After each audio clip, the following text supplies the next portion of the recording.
सुप्रभात, नमस्कार। मैं सुधा सक्सेना। हमारी संस्कृति में आध्यात्म का तात्पर्य है स्वभाव। आध्यात्म स्वभाव उच्यते, अर्थात कि स्वभाव का, आध्यात्म को स्वभाव कहा गया है।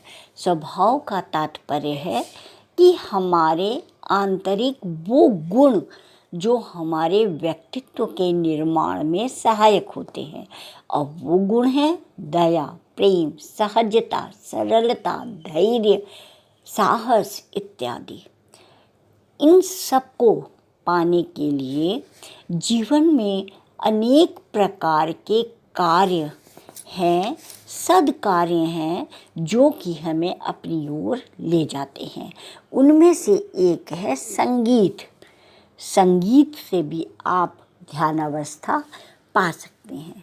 आइए आज इसी विषय पर हम चर्चा करते हैं कि संगीत से ध्यानावस्था को पाया जा सकता है।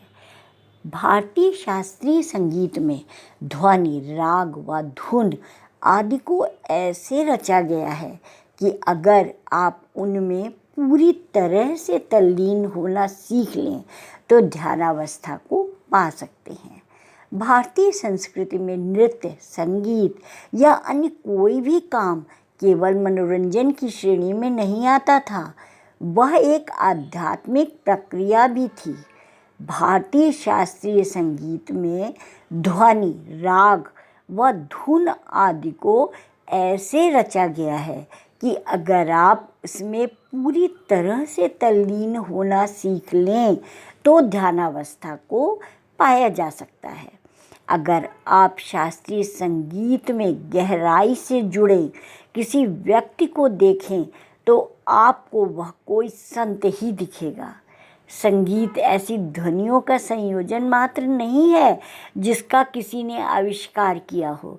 मनोरंजन जीवन की प्रवृत्ति नहीं थी, सब कुछ चेतना के उच्चतम स्तर तक जाने का साधन मात्र था। अगर आप किसी चीज़ से बहुत ज़्यादा जुड़ाव महसूस करते हैं तो आध्यात्मिक प्रक्रिया खुल जाती है। आध्यात्मिक प्रक्रिया क्या है? अगर आप सतह को खरोंचते हैं तो इसे भौतिक कहा जाता है, और अगर आप थोड़ा और गहराई से खरोंचते हैं तो इसे आध्यात्मिक कहा जाता है। आप संगीत बजा सकते हैं और आध्यात्मिक बन सकते हैं, पर अगर आप बिना किसी भागीदारी के सही संगीत बजाते हैं तो आप ऐसा नहीं कर सकते।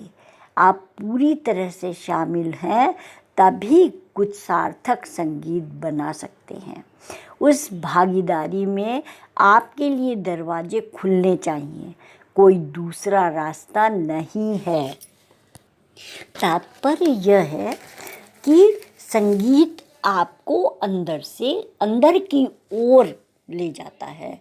आपने इस प्रकृति में, अपने आसपास के वातावरण में जो आपने अनुभूति की है उसकी सकारात्मक अनुभूति संगीत है, और संगीत आप में दया, प्रेम, शांति, सौहार्द की भावना उत्पन्न करता है। तो संगीत आध्यात्मिक है जो कि आपको अपने करीब लेके जाता है। तो आज इतना ही। आप सबको अगर मेरी चर्चा अच्छी लगती हो तो मेरे चैनल को आगे बढ़ाइए। धन्यवाद, नमस्कार।